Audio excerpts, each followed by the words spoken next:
Hey everybody, how is it going? It's that time again. It's time for another edition of the HeelCast. And yes, I'm not by myself.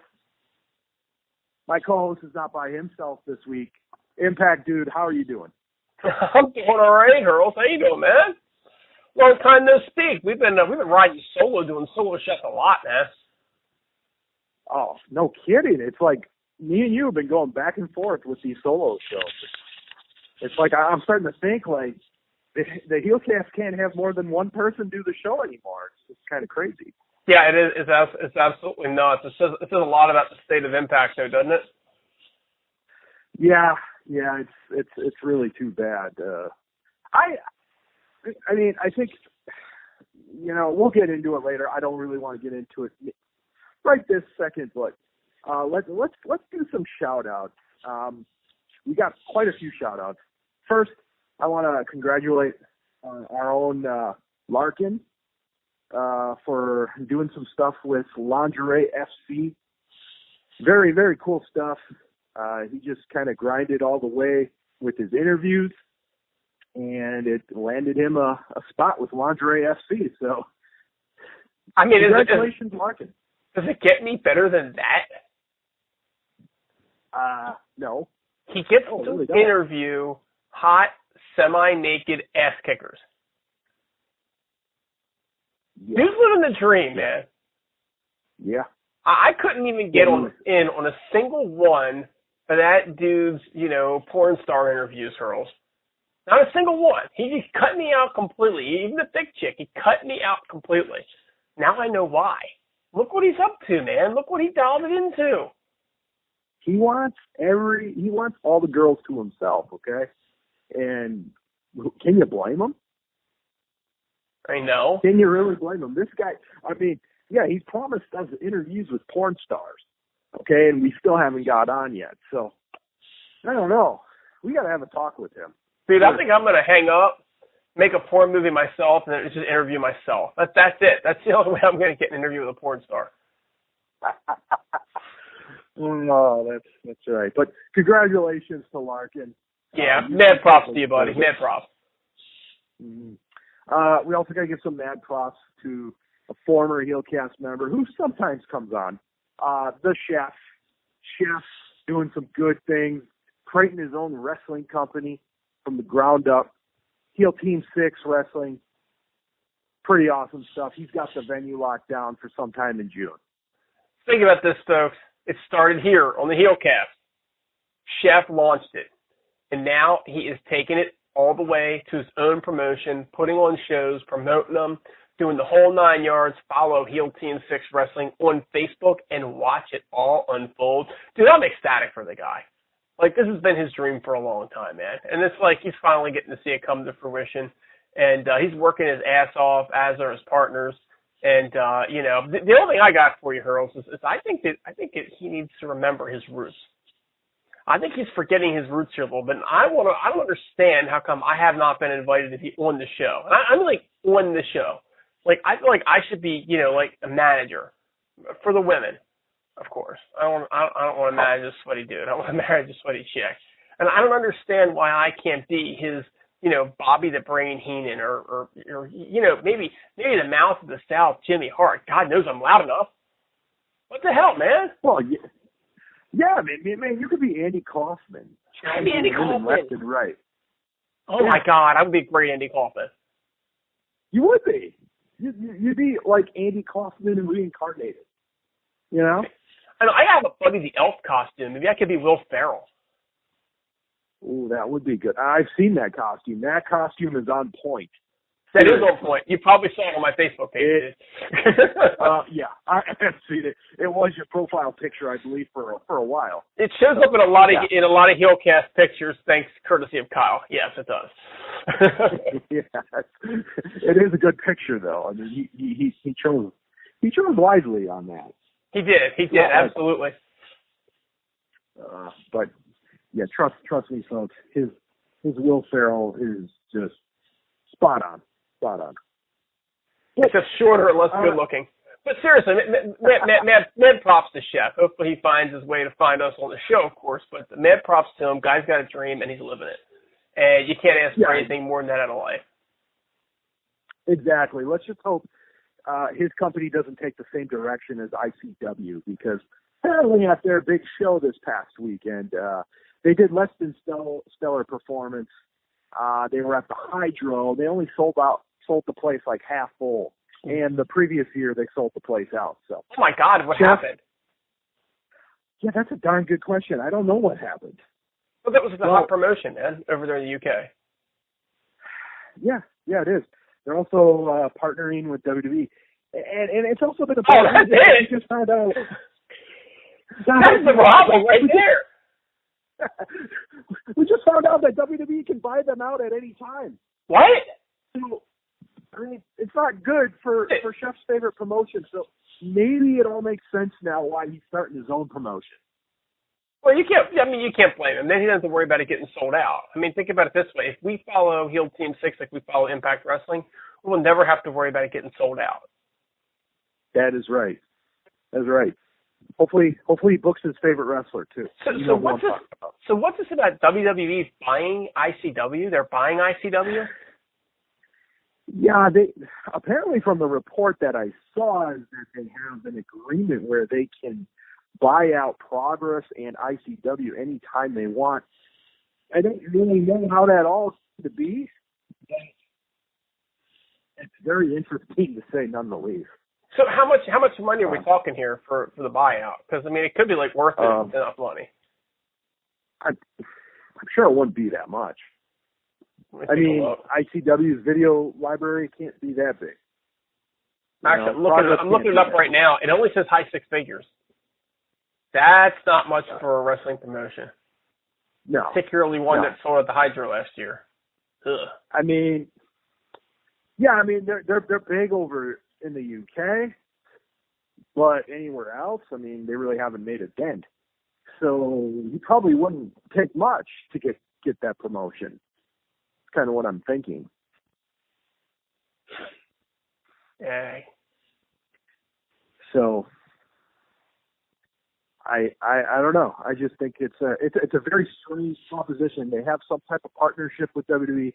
They lend some of the wrestlers, but if you're like me, you don't partner with WWE. Okay, that's kind of how I look at it. So, anyways, back to the shout-outs. I want to give a shout-out to P. Williams' podcast, The Wrestling Perspective. They just had the Young Bucks on. Pretty cool stuff there. I also want to give a shout-out to Robert Does Wrestling. He's always doing some great stuff on YouTube, so check his page out. Impact Dude, also go to impactasylum.net. That's where you will find the safe haven for all Impact Wrestling fans. And that's where you will find all the content. You will find this show. You will find articles. You will find reviews. You will find message boards, debates, whatever you're looking for, Impact related, you will find it there. You go to impactasylum.net. Impact Dude, did I hit all the different podcasts? Oh yeah, we still got Kyle's still doing his thing, right? Oh yeah, Kyle's tearing it up, man. Yeah, they still got their thing going. So definitely check them out. What's that podcast called? You know what it's called? It's called Total Nonstop Impact. Total Nonstop Impact with Kyle and Trent. I always think of it as a Kyle and Trent show. That's why I'm like, wait a second, now you're putting me on the spot. Because for a while I think it actually was the Kyle and Trent show, and then I think that they changed it. Well, I mean, Kyle's been on so many different podcasts for like 6 months. It's hard to keep track of what he's doing now. So, dude, Kyle's a fucking podcast whore. Let's just call it the way it is right now. Kyle equals podcast whore. He really is. He gets like bored, and then he has to go and find a new podcast partner. He is a podcast slut. There's no question. And I'm not slut shaming Kyle. No. I mean, I think Kyle would want to be slut shamed. I think he would be okay with that. He'd be the one that would. He'd be the one. He would not care. So just whatever you do, don't try to have a beer with him after a show. That's all I got for you. Right. Yeah, I heard it's kind of hard to get in contact with him. Yeah. He breaks his phone on the way to the show. He runs out as fast as he can after the show. Oh yeah, I don't have time. I got to get back. My buddy's dad is dying. Anything to avoid having a beer with you? Dude, I paid for the beer, for God's sake. Oh yeah, I'm not gonna let Kyle live that one. Hey, if I was in Impact, dude, I would have 4 beers with you. Okay, I wouldn't be running. Yeah, we're right. That's for sure. Hey, speaking of beers, is that a snowmobile I saw on your Facebook page in your pictures one time? I do have. Yeah. My dad has about 4 of them. So you can ride a lot? Did. Yeah, they do. We go out there a few times. Where do you go? Oh yeah. We go up north in Wisconsin, to a town called Mercer. Interesting. Yeah, we're small town. We're going up this year, and we're talking about going up the Upper Peninsula. We'll probably go to Quebec like we usually do. We're talking about going up the UP, and I was like, damn man, if I went up to the UP, I could hook up with Hurls. Oh, yeah, the UP's awesome for snowmobiling. They got a lot of trails. Great. Oh yeah. I'm sure you've probably been there before, but I have not been in the UP. It's awesome. We spend most of our time in northern Quebec. Up the Gaspé, way up, St. Lawrence River way. That's where we spend most of our time. Yeah. Oh, the UP is great. Yeah, you can't go wrong there for snowmobiling. Well, it's good. The UP is good for 4-wheeling as well. Oh yeah. 4-wheeling. Yeah. I mean, a lot of good trails there too. So, I mean, where my pops has his place up there. There's a lot of trails there too, so he's not far from not too far at least. So, but anyways, I digress. Let's go to the news. There's not a lot of news, but there's enough to spark a conversation. Let's talk about the TV stuff. Okay, we've been hearing about it for the last month. We really haven't got anything concrete as of yet. We just keep hearing speculation. So basically the story is Impact's talking to TV, they're talking to WGN, and they're talking to Sci-Fi Channel, and they're still talking to Pop. Because if one of those first 3 doesn't pan out, they're going to revert back to Pop at their time slot. The 3 stations that they are talking to are WGN, Sci-Fi Channel, and True TV. Out of those 3, Impact Dude, which one would you like to see them? And which one do you think would be the most beneficial for them? So, dude, which one is going to give us fucking prime time spot? And which one's going to help us actually grow the damn show, right? Everybody's talking WGN, but you know what? There's a lot of cord cutters these days. WGN, for whatever reason, is very resistant to the cord cutters. It's just not a part of the movement. So, immediately I'm like, well, that fucking sucks, because I happen to be a cord cutter. But then it comes down to True TV and Sci-Fi, right? I don't really have a favorite between those because I'm gonna be honest with you, dude, I don't watch shows on any of those 3 fucking networks anyway. All right, but if you ask me which one I would like the most, I'd probably tell you True TV just because they have the college football tour or the college basketball tournament, and I feel like they're probably a little bit more sports oriented. And I feel like if we could just get an advertisement right during some of those sports shows, that might help drag people onto the show and might give it a little bit better lift. Other people will say, look, Impact Dude, you're dead wrong, and here's why. Sci-Fi, WWE, people already think sci-fi. Let me go check out wrestling. You know what? You guys make a point too. Yeah, I think both of those you can't go wrong. And I think True TV would be kind of cool because it's Turner. Okay, the last time we've had wrestling on Turner was WCW, which was my favorite promotion of all time. It's your favorite promotion of all time, if I'm not mistaken. Damn right. It'd be really cool, and who knows? They do like a Saturday night thing on TBS because you got that connection. I'm not saying they would, but it's still cool. The fact that it would be on a Turner broadcasting channel. And what's the big show on True TV? Those Impractical Jokers. apparently those guys are wrestling fans, I hear. So that's what I hear. It's not that far-fetched. Yeah, it's not that far-fetched. So I may have heard that those guys were hanging out with some Impact people. Maybe it was Jericho. Maybe it was I think it was on the Jericho cruise those guys were on. So it's not like super, super far-fetched. I think True TV would be really good. Them and Sci-Fi are pretty comparable. I think Sci-Fi has the most viewers, I think with 92 million, and then I think True TV somewhere like 90.5, if I'm not mistaken. I think WGN, while they have shown they've had a lot of wrestling in the past, and they, made some buzz with the All In show, I don't know if I want WGN because, like you said, it's not good for cord cutters. And two, it's really, if you really look at the numbers, it's barely above Pop. I think it's 80 million viewers.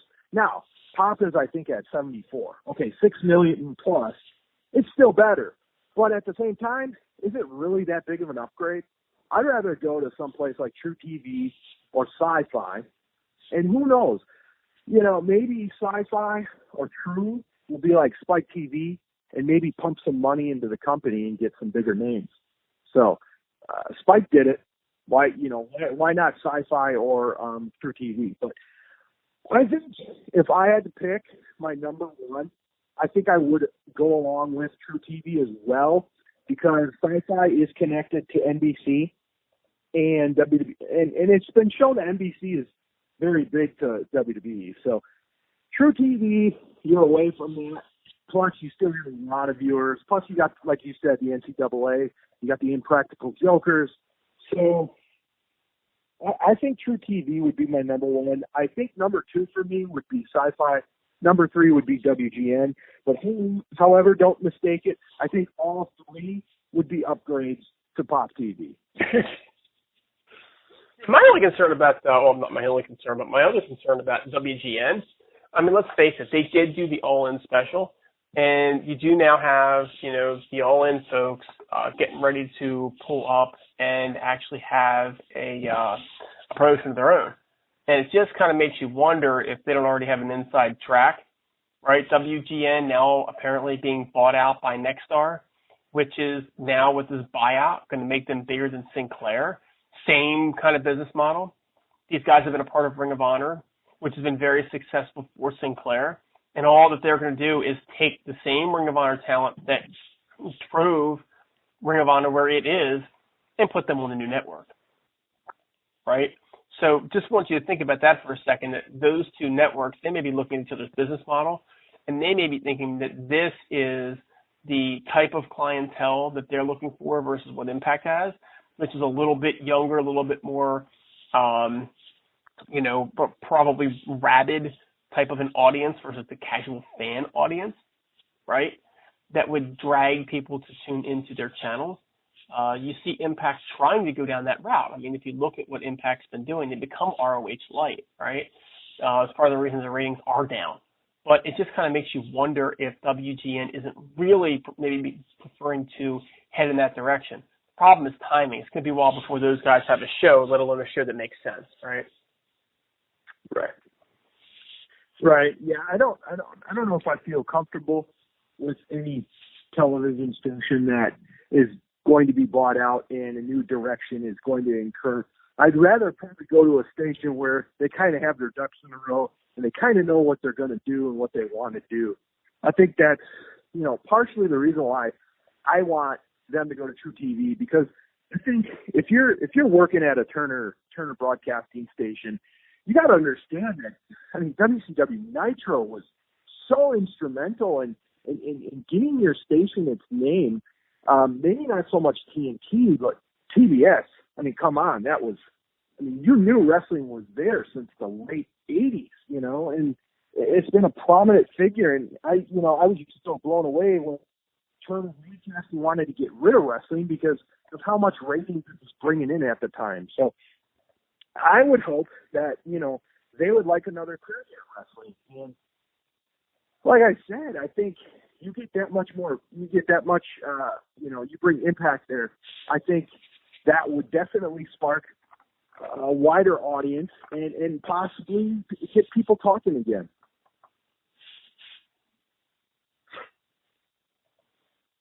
So, yeah, that's pretty much the whole gist of that subject. So let's go to news story number 2. I hate to bring this one up and keep teasing all the Impact fans about this because it has not happened yet. But Chris Jericho took a photo with Ed Nordholm, Don Callis, a few other guys. So, Impact Dude, is this Jericho just trolling us some more? Or do you think some type of negotiation was actually discussed? I mean, Jericho's supposedly with the All-In guys, right?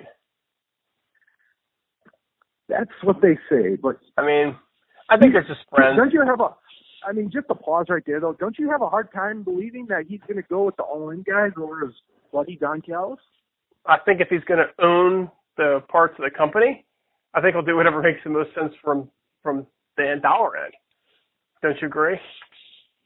Well, I just read today that if he does go to this AEW, that he would just be a contracted talent and nothing more because he also doesn't want to ruin ties with WWE. That's what I read. Not sure if that's, 100% legit or not, but that's kind of where I'm at with that. Interesting. Yeah, I had not heard that. So that is definitely new. I heard the same applies to Jim Ross. Like this is more of a Cody Rhodes and the Young Bucks baby. Maybe Omega too. I'm not sure.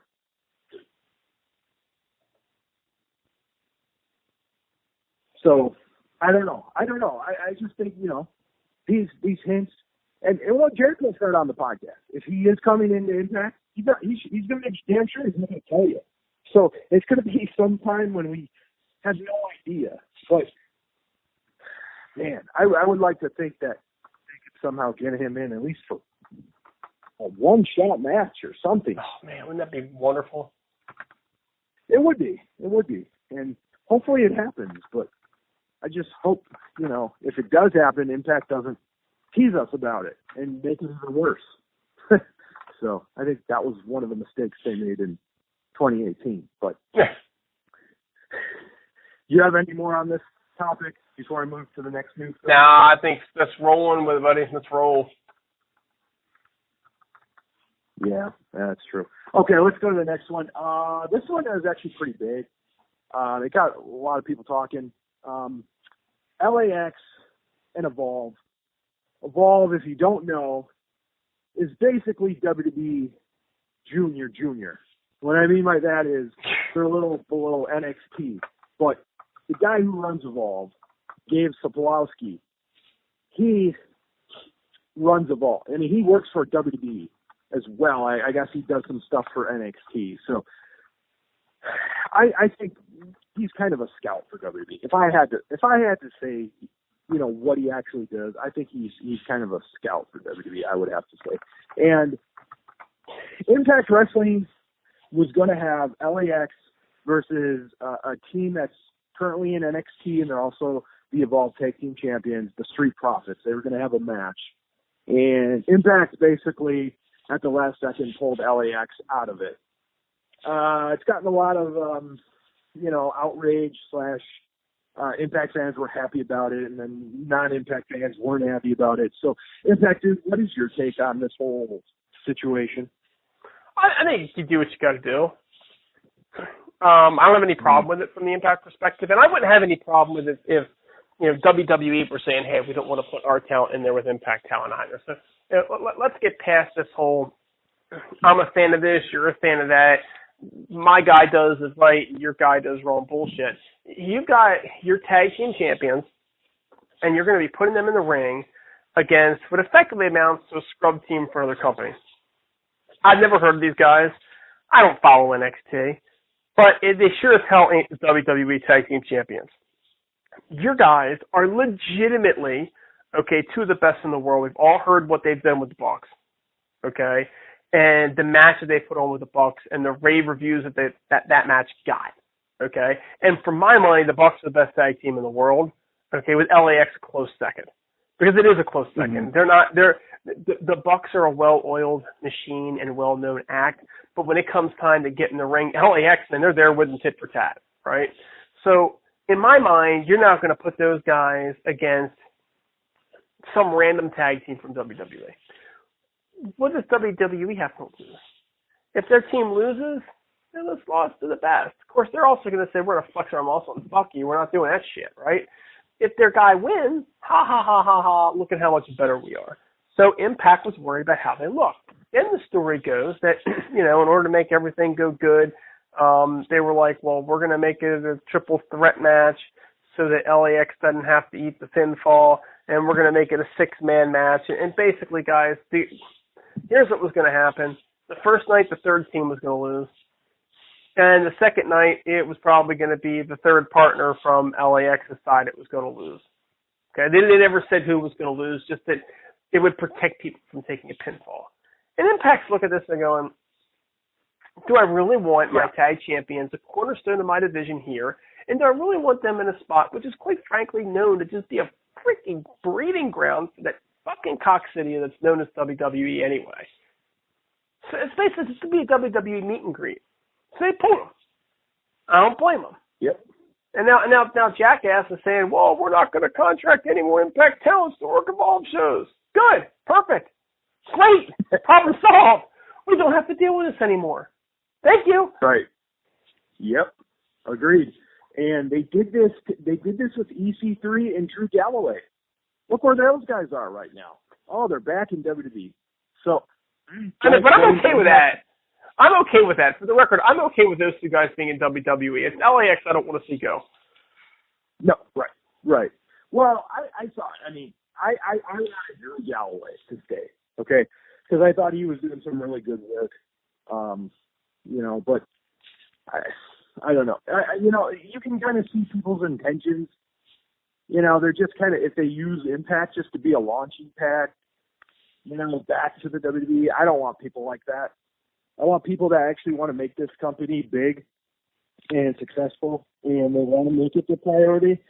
Not guys that go around and just use Impact as a stepping stone. I don't want to see that. Look at Bobby Lashley. Look at how much of a joke he's being used on WWE. Like, wrestlers can come and say, you should be happy for these wrestlers. You know what? You get the fans. Why do the fans not get a say and wrestlers do? I don't understand that. Like, fans are the ones that are watching you, okay? So why are you telling fans what to think and how we should act and how we should feel? Because I think it's BS. Yeah, we're not wrestlers, but we can damn sure tell you what we want to see and what we don't want to see. And I can tell you right now that I don't want to see Bobby Lashley look like a clown. I want to see him as a dominating wrestler carrying 4 different titles. So, that just gets me a little heated when I see these wrestlers on Twitter, trying to tell us how we should feel and, we should be happy for these guys. But you know what? A lot of us remember when there was 2 or even 3 strong companies out there that were just beating back and forth for rating supremacy. That's what I want to see. I'm sure that's probably what you want to see. So I think these wrestlers have to think about it with a different perspective. And as fans, we usually have to think about what the wrestlers are going through. I get that. And I think we have for the most part. A lot of wrestlers think, if we see a guy just using a certain company just to get back to where they once were, we're going to call it out. We're going to call it out how we see it. So there shouldn't be any problem with us as fans being able to react the way we do. That's just my 2 cents on it. I get a little heated on that. So, anyways, good call, though, by Impact to do that. And like you said, thank God we don't have to worry about them going to Evolve. Just stick with your House of Hardcores and your Destiny Wrestling. There's plenty of other promotions to work for out there. There's so many, it's you can't even count. But all right, so now that we got that off our chest, let's go to the 4th and final news story. Now, you know me, I watch all the one-night onlys. I watch all the Twitch shows. And they're not, the one-night onlys are always good, okay? Because they have a lot of time to go back in the truck and do the production post-production, whatnot.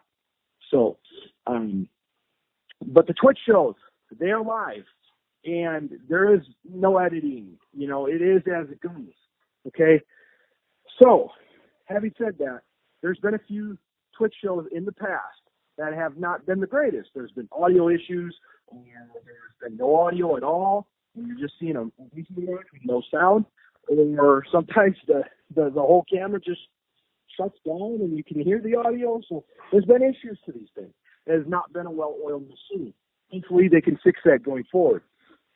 But apparently this last Twitch show, which I believe was called Back to Cali, I believe. That's correct. Or Gold. Okay. I think this was Back to Cali. Is this Back to Cali Gold Rush, like the next one, I think? I think it's Back to Cali. Yeah, it was one or the other. It was either Gold Rush or Back to Cali. I don't know, the California one. But it was a Twitch show, and apparently there were some issues. I did not watch it. I will watch it eventually, but as of right now, I have not. Impact Dude, did you hear a little bit more on this? I did. They had a lot of issues, and people had to stop watching because they gave up because it was so bad. By the way, it was Gold Rush, so don't ever fucking pay attention to the damn thing I tell you. I heard that it was a complete technical disaster, and the company's been going about apologizing. And I gotta tell you, when they first started doing these shows, man, I got on their asses. I'm like, look, if you're going to put something out, you've got to do it at a high quality. You've got to do it right. But they kind of set the bar kind of low, and so I don't think that they've got like tens of thousands of people that are like waiting on Twitch for these shows to come on. It's just hardcore people, and you kind of look at it and you kind of say, well, hey, look, if they're doing this for the hardcore folks like us, then we should just be thanking them for doing it. And to be honest with you, Hurls, I feel like if I can go on Twitch right now, and I haven't watched the show, and I'm not on Twitch, but if I can find a feed that they uploaded later to Twitch, that's a good feed that I can watch 2-3 days from now, that ought to be good enough. If the live show sucks, now if they don't fix it, they just leave the live feed with all the problems in it, now you're scratching your head. You're going, goddamn, man. Ed, I thought you were running a real company here. I thought you realized you're running a wrestling company instead of a wrestling fucking motion. That's assuming, though, Hurls, that they actually go back and fix it. And I just don't understand why they can't go fix it. So the live feed's not perfect. Great. Check it out later. Yeah. I enjoy these Twitch shows. But you are definitely right. It's for the hardcore Impact viewer. It has nothing to do with a TV casual viewer. You got to love wrestling to watch these shows. Now, there is really good matches, but a lot of times it's guys you never heard of or you've never seen. So, and sometimes it's guys that you haven't seen in a long time, which is cool for nostalgia. I mean, definitely. But I mean, these shows they've had issues and they've had problems with them.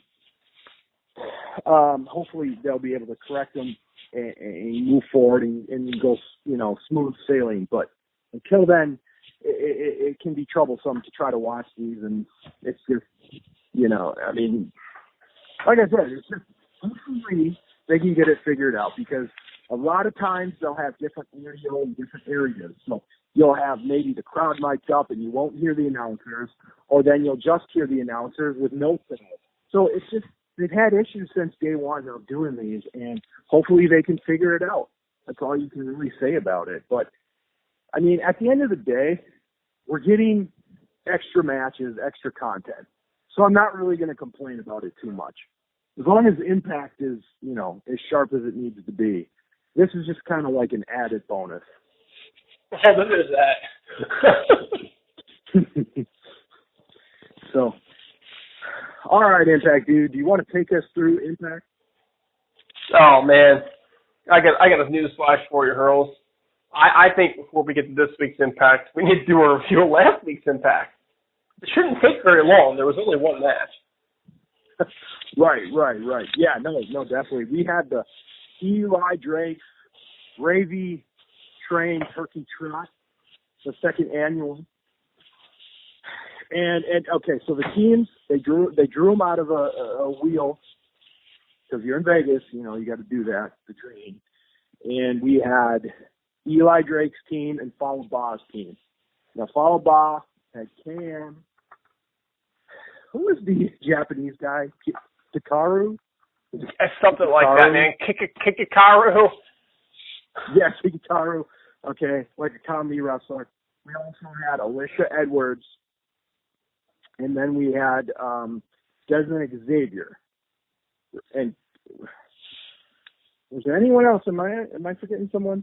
Oh, and so it's Desmond Xavier, Falaba, KM, Alicia Edwards, and Kikitaru.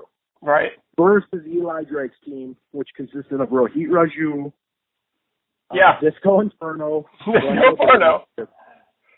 which was awesome, by the way, and we'll get to him in a sec.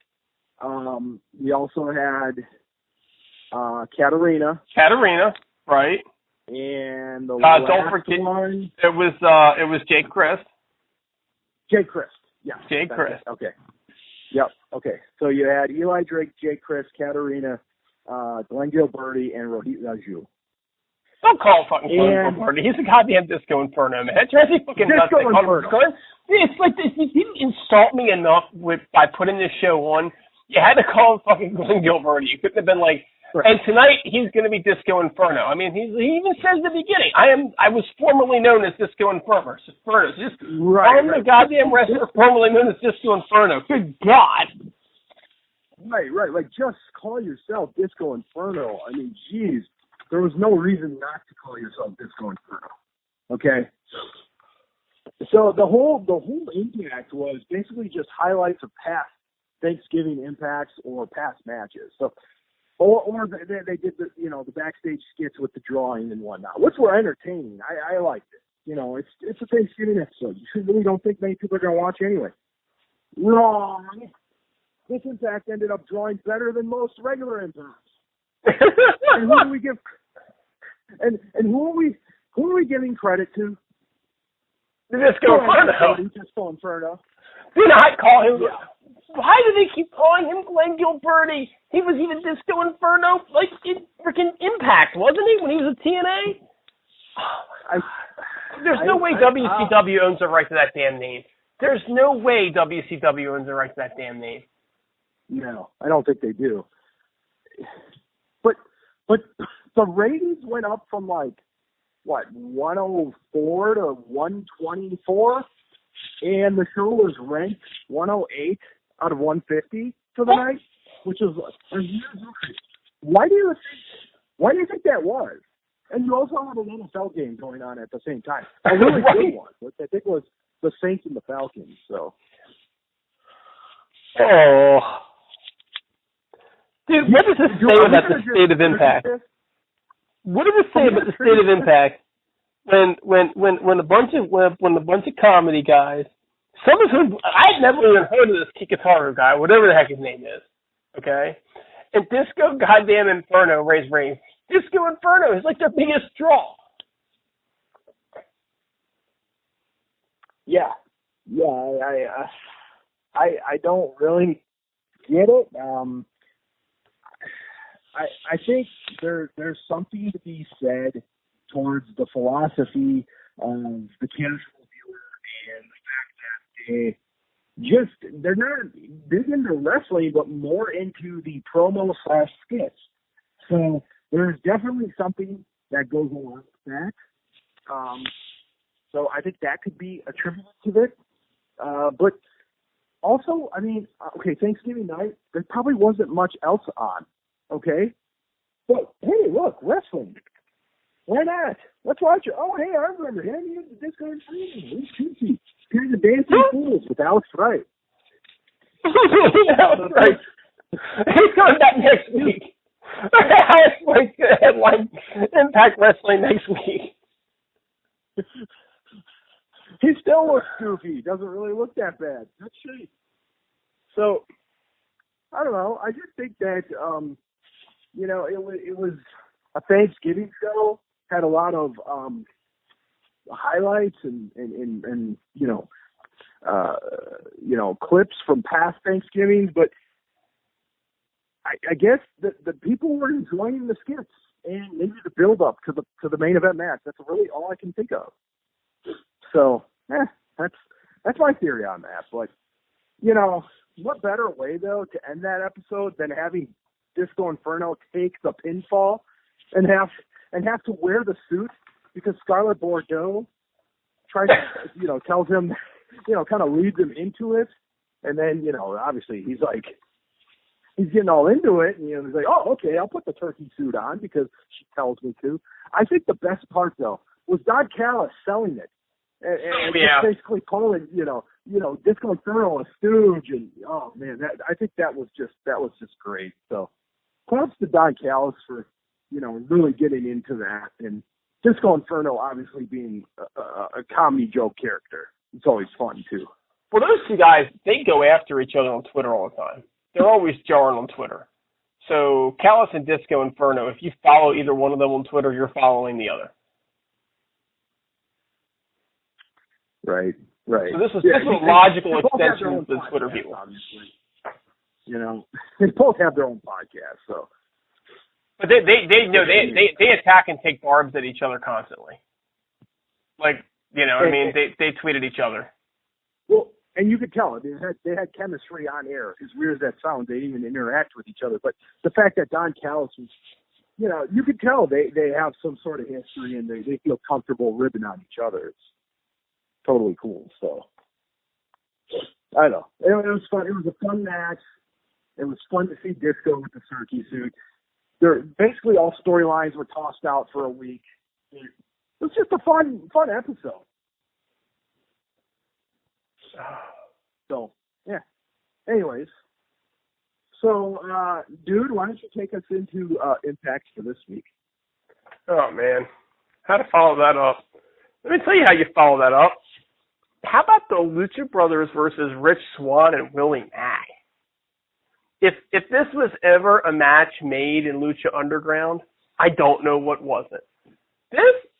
All I have to say is Lucha Brothers versus Rich Swann and Willie Mack. And Hurls, what are you immediately thinking? 5-star match. Right. Close to it. That's the kind of match that you're going to get. You get four guys that can just flat out go. The best in the world. Go with the best in the world. That's exactly what they did. Yeah. They delivered a fantastic yet meaningless match all at the same time. And that's probably the only complaint I have about this is that, don't get me wrong, there's going to be somebody that puts a comment on the post and says, Impact Dude, the point was for LAX to come out and say we want to wrestle you. I get that, but I also want you guys to think. Imagine if that match had just been built up a little bit and done for the strap. Hold them apart. You know what I mean? Give the Lucha Brothers somebody else. Take that match and just hold on to it. Put it in your back pocket and go, somebody's got to defeat LAX. And when they do, we can throw Rich Swann and Willie Mack at them for the straps. And we can do a build-up. And we can build this thing up for a month before we have this match. And put them on air and do all kinds of, maybe build it up for 2 months, or else God forbid, right? So this is my complaint about this. Otherwise, this match was fantastic. But what did you expect? There's no way this was not going to be an awesome match. Correct. And, at the very least, have it be a number one contenders match with a little build-up the previous week. Why not on Thanksgiving say, hey, these guys are going to wrestle each other, and it's going to be a number one contenders. I think that would even be more impactful, no pun intended, than what ended up being. It was still a really fun match, and we knew it would be. All four of those guys are just great. And, they actually showed a little emotion and some heat during the match. But, man, just imagine with a week's build-up how much better it would be. Completely. Now, let me ask you a question. What did you think about the whole interaction with LAX? They come out and they say, yeah, we're brothers. We want to wrestle the best. You're the best. And then they all raise hands at the end. I think they need some more heel tag teams is what I think. And some more some built-up heel tag teams, I guess is what I'm trying to say. Because have you noticed that Homecoming right now? has a lot of face versus face.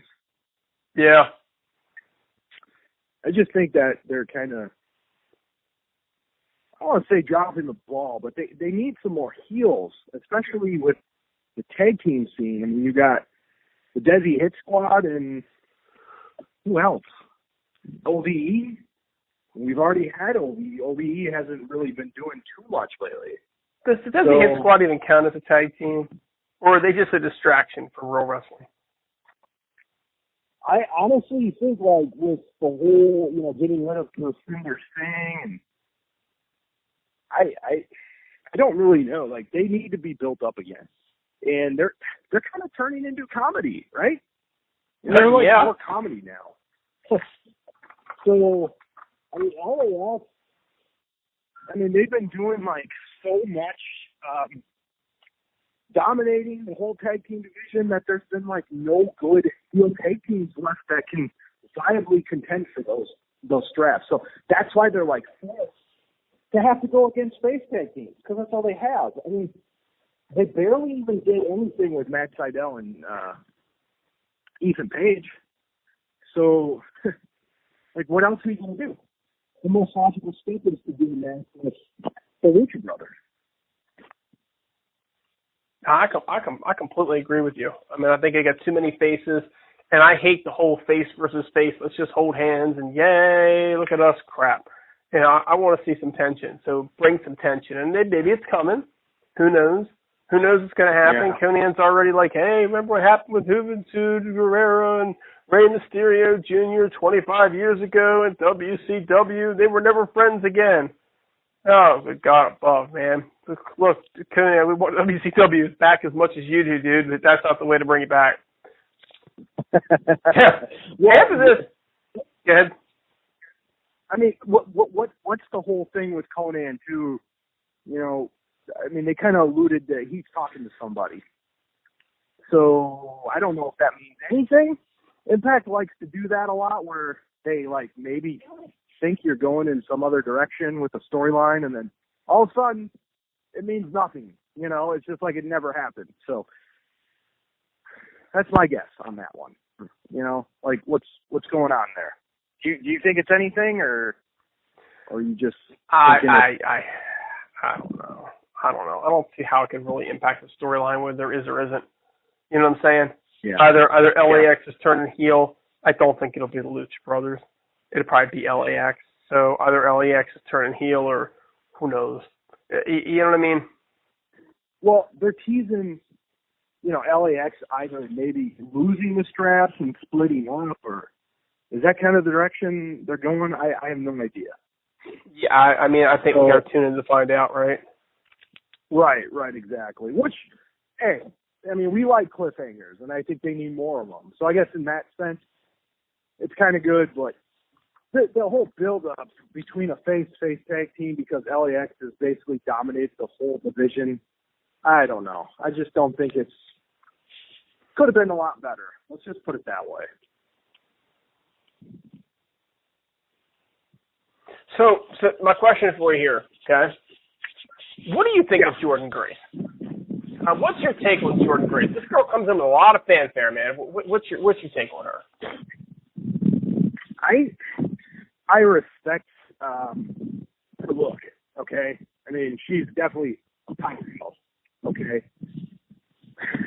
But other than that, I haven't really been too impressed with her in the ring as far as right now.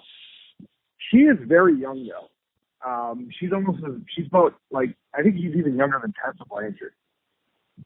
So she's got a lot of improving to do.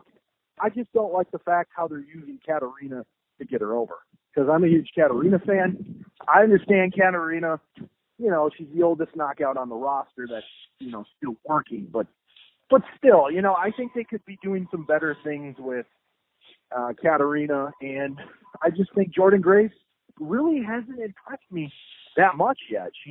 I thought this match was kind of sloppy. They seem to be having timing issues, and I get it. Like, you have a short, stocky Jordynne Grace, and then you have a really tall, lanky, not super powerful Katarina. it's a tough combination to do. Okay, but I just haven't been that impressed with her as of yet. I'm not either, man. I got a newsflash for you. All these people who think that Jordan Grace is the next coming, man, y'all might want to sit down for a bit. This girl hasn't shown me anything. I don't think that she has a particularly compelling look to her to make you go, oh, I just have to tune into her. So I think she's got to go with the whole I'm the power girl play, right? But you look at somebody like Tessa Blanchard, who is much smaller but still very strong hurls, and you say to yourself, well, I got that in Tessa. You see what I'm saying? So then the question becomes, what is Jordan? And to me, she's just another female wrestler on the roster. She's a little bit bigger than everybody else, a little stronger than everybody else, but I'm not buying her as a threat. And I don't think she's earned it. I don't think she's earned the right to have that monster push that people keep saying, bring her in, turn her into the next Samoa Joe, blah, blah, blah. Well, first of all, I don't know, some of us aren't Joe fans anyways, But beyond that, she's got to show something. And she really hasn't. They only got to wrestle with Katarina, who I know you're a huge Katarina fan, but she is not, their number one knockout by any stretch of the imagination. She's just, she's just basically fodder, right? She's roster fodder for anybody that comes in to go over on. I think if they want to be able to use her that way, she's got to go over on somebody some way, somehow, even if she cheats. And right now, she's going from being a heel to being kind of generic almost. I mean, when she was with Grado and Joe Hendry, another guy you haven't seen or heard from in a while, you kind of got the impression she was going to be a heel. And now you kind of get the impression she's whatever she needs to be that night. It's not good for her career, and it's not good for the promotion. Right. Yeah, I just think okay, we saw her character as Winter, and okay, storyline may have not made sense, but her character work as Winter was great. Okay, she made it believable that she's this type of witch, and she did a really good job with that. And I think they paid her off by having her win the Knockouts title 2 times. So why aren't they utilizing Katarina? They know that her strong suit is her character. I want to see more of that character work from Katarina. I didn't mind the Grado stuff because at least they had some type of direction with her, and I thought it was going to lead to bigger things, but it never really did. It just basically fell flat on its face and went nowhere. So now, she's kind of feuding with Jordan Grace just because, she lost to her on her debut match, but she loses again, now what? Where are you going next? I also agree with you. Jordan Grace hasn't really impressed me that much either, and I'm not really seeing what a lot of people, besides her strength, she's incredible, and I do see her in the All-In Battle Royal. She eliminated Brian Cage, so, that was pretty impressive, but, we got to see more from her. I just, her mic skills aren't very good right now. I haven't seen it. She's got to be more believable.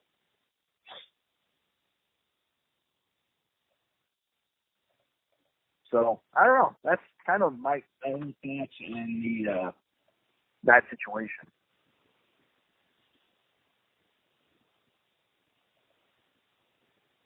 Impact Dude. I'm with you completely, man. No, I'm with you completely, buddy. I'm with you completely. So Jordan Grace to me so far is, a bit of a yeah. And honestly, if you're going to have Jordan Grace go over on somebody, why not have her go over on Ray Lynn? Right? Yeah. If you're going to do that, that'd be the most logical. Yeah. Right? You put her over on Ray Lynn, or if you want to give her a feud, give her a feud with Taya. And I know that the Taya is going after Tessa, but you could have her, side with Tessa a couple times and put Jordan over a little bit, and have Taya go after her, and Taya could win the one match and maybe get cheated out of another match, and then you could have Jordan in Tessa's corner or something along those lines. But, if you're going to put her over in more of a squash type match, give her to Ray Lynn. Otherwise, you get what I consider my Ring of Honor match of the night, Taya Valkyrie, the Impact Wrestling star, #1 contender, wrestling somebody who will probably never see or hear from much again, in a squash match. Right.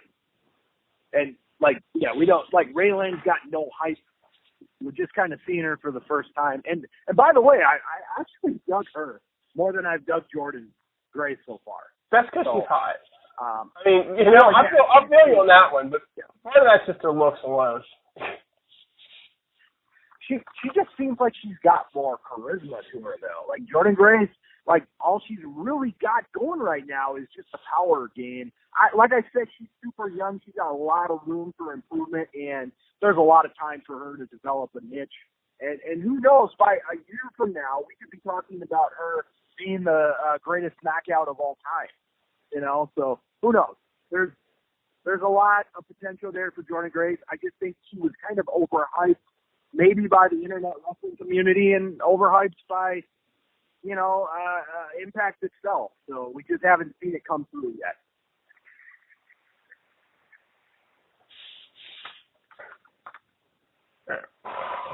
What the heck is going on, man? Something bad's happening. Whew. I heard that or not. So tell me, how'd you like seeing Gail come back at this one now? I love seeing Gail come back because Gail automatically brings credibility to anything that she touches, okay? And a knockouts division a few months ago was looking pretty bleak.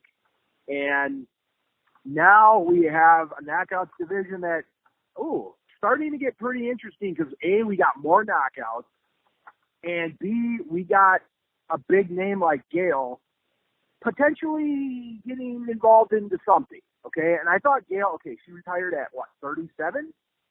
Like, there's definitely still a few more matches with Gail, okay? I'm sure this is probably where it's going to be going, but I love the fact that they're having her involved in this special guest referee. And I actually really like how this storyline with Tessa and the referees is played out. It is a perfect way to bring Gail Kim in. And there were people asking Gail, why didn't the referees stop Tessa?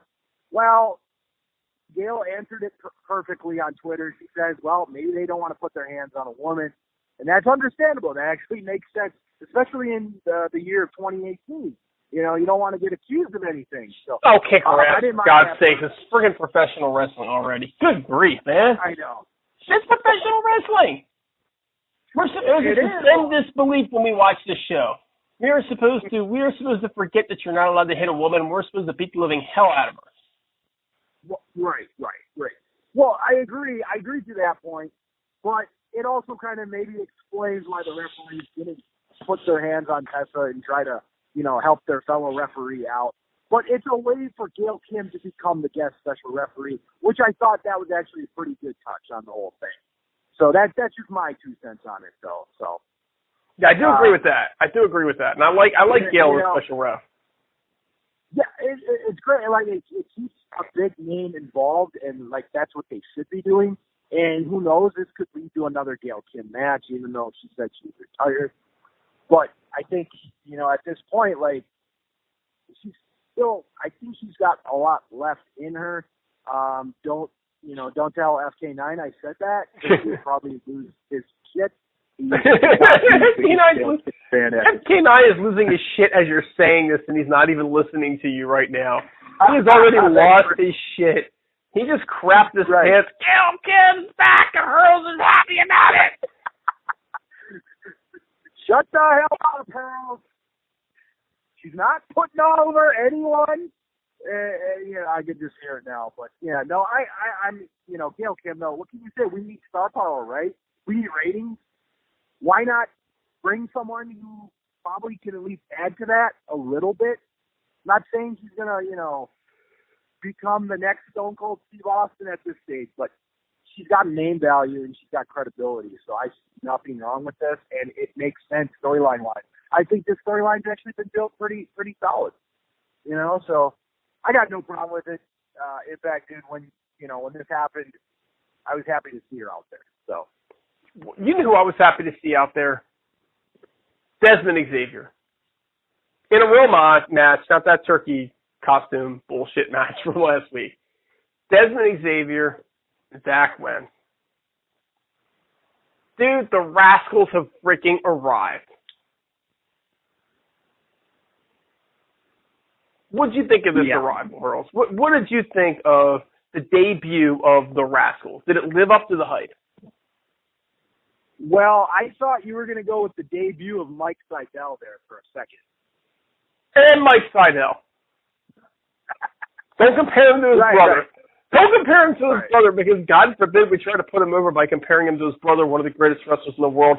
We're just going to say, he's nowhere near the level of his brother, as his brother's an amazing athlete, and his mom is listening to this on television. We're just going to let her know that, Mike, you're not coming back.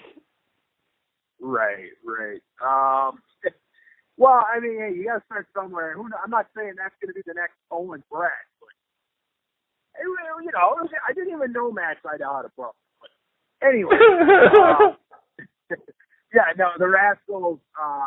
We've been, saying for weeks how we miss Desmond Xavier being on Impact, and I thought, when Desmond Xavier first, started, he had a great look to him. He had the awesome entrance music, and it looked like he was going to go pretty far. But now with, Trey Miguel and Zachary Wentz, who guy's been doing great stuff on the Indies. And I mean, I said when we watched Penta Does Iowa, that show, and we saw Zachary Wentz, probably, I think it was for the first time, that kid has a future, and I was hoping Impact would bring him in, and they have. So I am very pleased that they brought Zachary Wentz in, and I'm very pleased that they give Desmond Xavier a character, and some people don't necessarily like the character. I didn't really have that big of a problem with it. I think it's funny, and I think that it gives him something, right? It gives him a character, so he needs it. I can't wait to see what this group does, and I'm excited to see who they're going to be feuding with. I can't wait for them to feud with virtually anybody in that tag team division. I mean, honest to goodness, as long as they give us some heels. These guys are another tag team that, as you said, these guys do not make good heels, right? Right. So give us face? some bad guys. Are they face? They are face. They're face. They're face. They can't be heels, is what I'm saying. They're stoners. They're stoners, dude. Stoners can't be heels. I mean, no. Who hates a stoner? Have you ever met a stoner you didn't like? Besides Kyle. They're laid back. They're chill, right? Exactly. They're chill. They're cool guys. You can't hate them. They don't do anything to you. Not intentionally. I mean, they might unintentionally kill you, but they didn't mean it. It was an accident. No, I was extremely ecstatic to see these guys. And Hurls, let me ask you, the finisher. What is your take on this finisher? Like, in the world of professional wrestling, it looks awesome. Does it look like it does a ton of damage? No. It looks awesome, though. That's like all that really matters, especially now when, the high-flying stuff's more in. No, it's something you've never seen. I've never seen it before. It looks really cool. People pop for it, and I could tell just by looking on social media that people were popping for it. So kudos to that. It's gonna be something you look forward to, like the Canadian Destroyer was when it first debuted. So. Oh, absolutely. Absolutely. Although I will say this much, I would kick out of that finisher. Even I could kick out of that finisher. Yeah, it does no damage. It doesn't look. It's way fancier, but it doesn't look like it hurts at all. No, but it's got to hurt more than Hulk Hogan's leg drop that didn't even land on you. Well, he bent his leg across your neck. It's pro wrestling. It's got a sense of mysticism to it. Right. You're not supposed to think this is real, right? Or, well, maybe you do, but it looks cool. That's all that matters. If it looks cool in wrestling, it's going to go far. Hogan's leg drop, like you just said. So let's talk about cool in 2018. And let's talk about what's not cool in 2018. And let's just start and maybe even end the conversation with Tommy Dreamer, right? I want you to think about this for a second, Hurls, okay? Because I've been saying this all week to anybody that will listen to me. The last 2 weeks, Impact has been headlined by Disco Inferno and Tommy Dreamer. Okay? For those knuckleheads out there that do not believe that Impact Wrestling has turned into ROH Light, okay? They have 0 star power to the point of where they have Disco Inferno headlining the Thanksgiving episode and Tommy Dreamer beating up their number 1 homegrown star, Eli freaking Drake. What the hell were they thinking when, number 1, they booked Tommy Dreamer again? It's like, we need a cheap pop tonight. We need a cheap pop. We need a cheap pop. Oh, got to call Tommy. Yep. Right? And then they make this the main event, when the main event should have been the first match. Right? I mean, let's face it. The Lucha Brothers versus Swan and Mac. That's the match you wanted to see. That's the match that you were going to hang as the show till later. Not to watch fucking Tommy Dreamer again. Eli Drake is great. Eli Drake is greatness, but he is not that great. I'm not sure I would tune in to see Hulk Hogan or The Rock wrestle Tommy Dreamer. Okay? Let alone, sorry, Eli, I love you, buddy. All the best to my Maryland brethren. But, dude, the whole concept of this match was complete freaking trash. I don't know what. See, okay, I'm not as harsh as you were on this, okay? But I don't know what they're doing with Eli Drake. Like, they just re-signed him.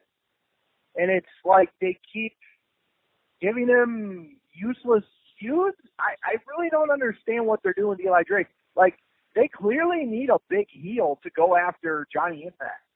Hello? Eli Drake is there. Like, what are you doing? Like, no offense to, Brian Cage and Option C. I think that's kind of interesting, by the way. We haven't really got into that. But what are they doing with this? I mean, like, the match wasn't very good, and, Eli Drake walks out. Not only that, Eli Drake has walked out on Laparca and Tommy Dreamer now. Okay? So you're not really making him look too good right now. He did beat Ellsworth. He did beat Ellsworth before he got beat up by Abyss, who's like 100 years old and retired. Right. That's right. Like, they're making him look like a chicken shit heel, and I don't think he should be viewed as that. And the fact, Tommy Dreamer said he kind of talks like The Rock, which he kind of does. It does. Point, but he also makes his own shtick. He's got his own thing. So I didn't really care for that promo by Tommy Dreamer trying to kind of like, I get it, it's wrestling, but at the same time, I understand the passion where he was coming from and the way he was trying to make, Eli, you had the title, but you dropped it, you lost it really quickly. Yeah, I get that, but I don't know. I guess I just didn't really like it.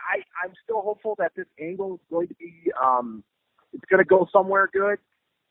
But maybe this is just a side detour for Eli Drake until, maybe Slammiversary or Redemption. So we'll find out. But you're right, though. The guy has been not made to look too strong lately.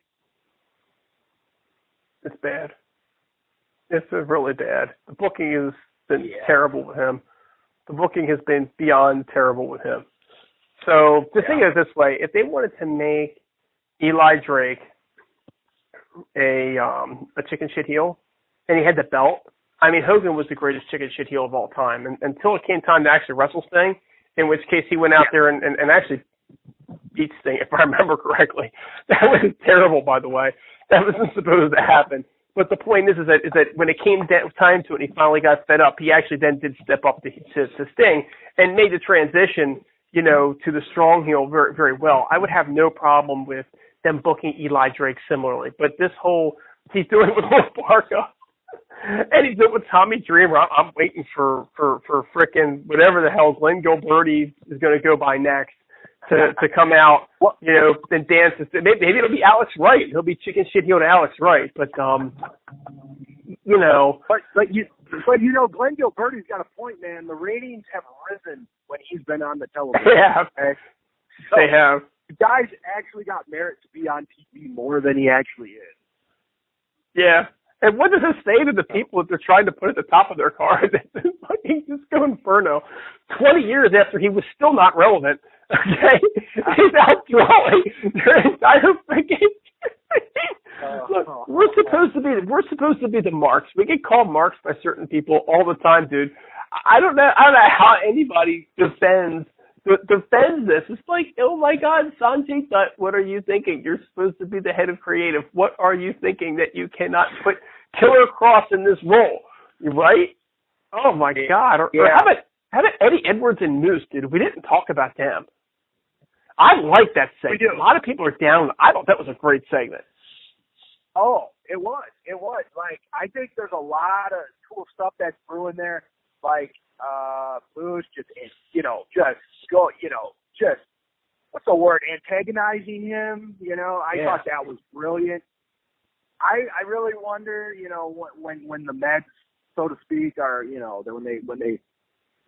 what are they going to do? Are they going to make Eddie Edwards turn back to normal, diehard Eddie Edwards, or is Eddie Edwards going to revert back to this crazy? That's kind of what I want to, it's got me guessing, and that's what I like. It's something to tune in each week for.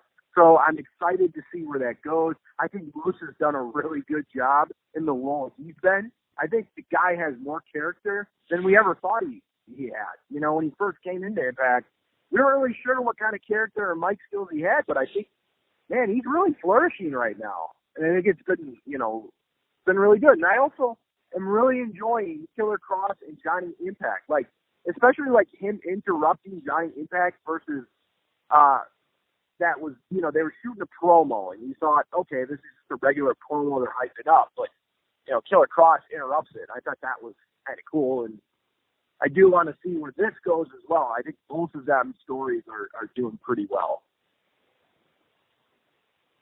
Well, I'll tell you right now that you hit the nail on the head with Moose.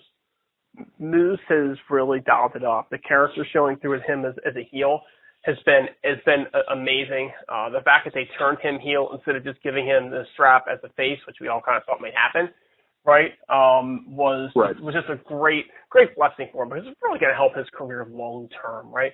Oh, he didn't get the strap right away, but it would have been a disastrous run, and it would have really hindered him as opposed to help him flourish. And I'll tell you right now, I was always been a big Eddie Edwards fan. Always been a big Eddie Edwards fan. I think he's one of the nicest guys in professional wrestling.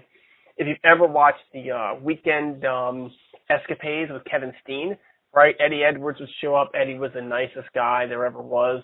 You always say hi, Eddie, in there. And he's a great wrestler. But his mark on him has always been he had no character and no ability to talk in a microphone. What they've done is they've given him a character that makes it, when he talks into a microphone, it makes it compelling, right? So Eddie's mic skills didn't have to go through the roof. He doesn't have to be Eli Drake now. They've made it easier. They've dummied it down for him. And they've given him this crazy batshit character where he doesn't have to be anything other than just a little bit loony. And he's nailing it. He's nailing it. And for all the crap that Alicia gets, and I just don't understand it, okay, she's not the greatest wrestler in the ring, but that's not her primary role. I think that she's doing a very, very, very good job as his wife. And I know people say, well, she's not a real good actress. Well, she's not supposed to be an actress. If she was a real good actress, she would make Eddie and Moose look terrible. That's not the point either. Yeah. The point is that she is a supportive wife that's trying to figure it out as she goes, and she's nailing the part, because that's what the part calls for. The part does not call for her to be Scarlett, okay? The part calls for her to be Eddie Edwards' wife. And I think she's doing a great job with it. Correct. I think that since they've been using Alicia Edwards a little more frequently, I think she's actually done pretty well. She's not like knockout champion material as of right now, but I think she's doing a really good job. And the more they involve her, the more I'm finally starting to see, okay, maybe there's something to her. And I actually think with the way she kind of talks, I think she could be a really good heel. I don't know about you, but I think Alicia could be a really good heel in the future. So that's maybe something they should look at. I mean, why not? Why not? Take Davey or Eddie with her too, and Davey, right? Let her manage the Wolves. Let's bring Davey back. That would be good. Apparently he's coming back to wrestling in 2019, so that would be great to see Davey back. That would be fantastic. Well, dude, that's the show, my friend. So. What else did you got, man? What dark? We had a Dark Alley, Kiera Hogan. Well, we had Kiera Hogan kind of say that she believes that Allie's still her friend. So Dark Alley going to wrestle this week, I believe. Correct? I think I saw that. I heard that. Her Dark Alley's coming. Dark Alley is coming. Yeah. And Rosemary. You heard Rosemary keeps teasing. She's teasing Decay, man. She's posting all kind of old stuff about Decay. Just getting my hopes up. Yeah. Sue Young didn't wrestle this week, right? That was a couple weeks ago. Right. Sue Young was on. We didn't really talk about her. Okay. So yeah, I think we'll kind of get more of that stuff going forward. I thought Impact wasn't bad. I know some people didn't like it, but I actually thought it wasn't bad. I don't think it was. Okay, the main event wasn't great. Obviously, that wasn't good. But hey, at least we got a cliffhanger. Somebody left Eli Drake a present, so there was that at least. There was some cliffhangers. So I don't know. I'll give it a 7 out of 10 because I feel like if I give it a 6 out of 10, it's a D, and a D is really bad. So I'm not going to give it that low score. So what do you think of the overall episode? I mean, I would give it a solid C. I don't think it was that bad. That puts me at 7.5 maybe.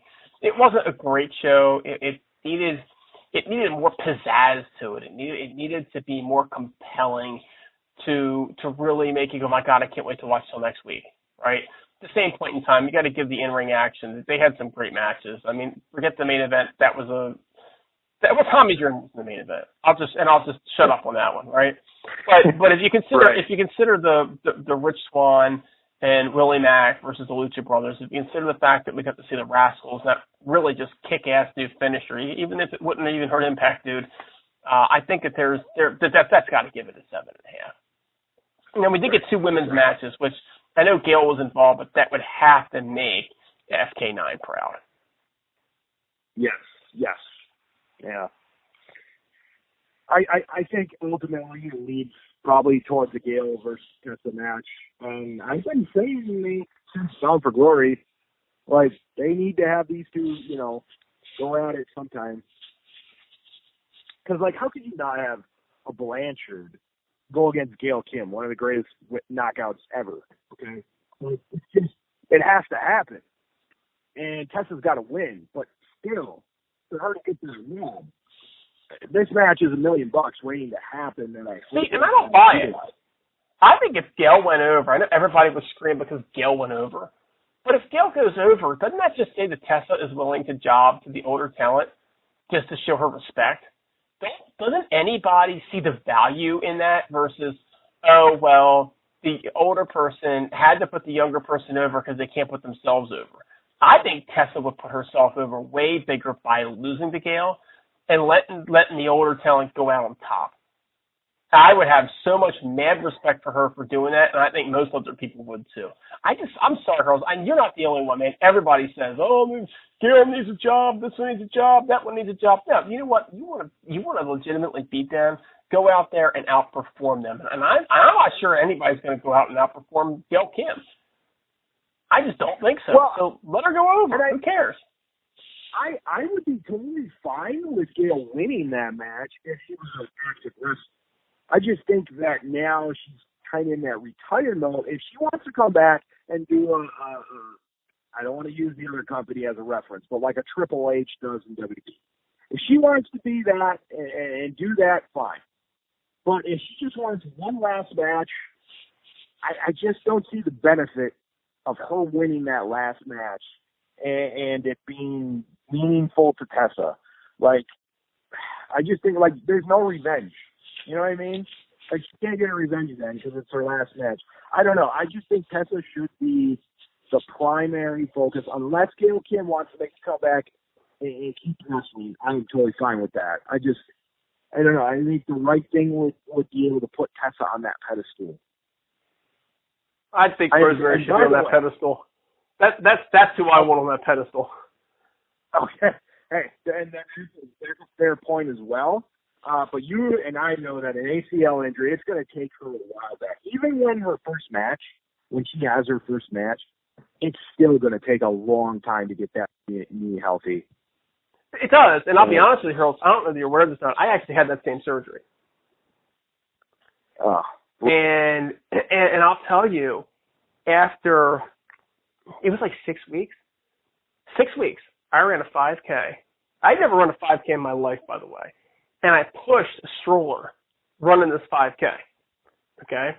Now, my doctor was, well, I didn't tell my doctor, but my therapist was really pissed at me for a lot of reasons for doing stupid shit. At 7 months, okay, and 7 months is where she'll be by about the end of this month. Okay? I went skiing, right, for a weekend. Mm-hmm. Skied Black Diamonds all weekend. Got home, went to go skiing the next weekend and said to my wife, I said, hey, Dudette, where's my knee brace?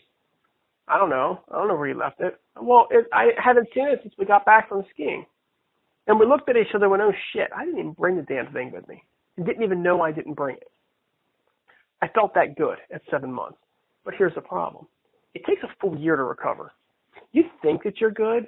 The problem is the last thing that you're able to do, or that that I was able to do because it was my right knee and I'm right-handed, was throw a football. Because you got to pivot and plant on that foot. Okay? And that doesn't feel quite right for a year. Now, you think you can do everything else. You can throw a football, but not the way you should. It's fine if you can control what you're doing. If Rosemary goes out in that ring and lands funny, by the way, that never happens, right? She's going to re-injure it all over again. I don't care how strong you are, how good you think your muscle is. My muscle mass was as good as any that they've seen. My doctor told me that my recovery was as good as he's ever seen. My therapist, from the very first time I showed up, was in shock at how well I was doing the very first time. I was literally within 24 hours holding the door open for people walking into a restaurant using the foot that I had the surgery on. But you're still not. So it's not a matter of you're stronger or you have good muscle mass, dude. It's a matter of you got freaking ligaments that are not healed, and you cannot control how long they take to heal. There is no Supermanism about this. It just does not exist. I got lucky that I didn't get re-injured. Okay, I got lucky. Mm-hmm. Mm-hmm. She may not. Yep, that's why I don't want to force it down. It's going to take a good year for her to feel comfortable again. Yeah, it will. I think it will. A year from her return. So I wouldn't rush anything with Rosemary. Just play it safe and hope for the best. But she's a very credible name. She's a great character, and you can use that to your advantage. She doesn't have to do wrestling. She can do Undead Realm stuff for a good 6 months and be totally fine. So that's kind of one of the benefits of this. And I think they're going to use her in that role for probably 3 months. I don't think she's going to last as long as they'd like her to, out of the ring. But I think they'll probably do the next few months. Yeah, they'll probably bring her back at Homecoming, okay? And they'll probably start to show her trying to get out of the Undead Realm and run a couple months storyline on that. You know what I'm saying? And then, eventually transition to an in-ring return. Yeah, I could definitely see that. And finally, one last thing I wanted to talk about is Brian Cage, Johnny Impact, Option C. Did you like how they brought Option C out of the bid? No, I thought it was terrible. Yeah, it's lazy, right? Well, it's Option C was supposed to be around Destination X. The hell is Destination X? Yes. And now you just brought it back out of just any time? You can use it any time, I'm guessing? The only reason for them to bring it back is for Aries to return at Homecoming. That's exactly that's what I'm thinking. And that's where I'm coming from with this. Why would they bring it back now? We had the whole controversy with Aries. I just think Aries is going to get involved in that match some way, shape, or form. I think it's too early for Brian Cage to win the title, and this gives a perfect excuse because Aries is going to interfere and do something. So that's I agree that I agree, and I'll tell you, I think I got that page from you, my friend. I'll say about Cage, it's too early to put the title on him because then you'll have to take the title off of him. Mm-hmm. And they're not ready for him to lose the title, so they can't give him the title. Right. That's exactly right. So having an interference by Aries helps you out with that. Exactly. Not only that, and it gives Aries has got a return match. He has still not gotten a return match from losing the title. So there you go. There's your next feud. So bam. All right, dude. It was great doing this HeelCast again, and let's try it again next week. Yes, let's do it, dude. Let's do it. All right, everybody. This is Hurls for Dude, for the whole entire HeelCast. We'll see you next week.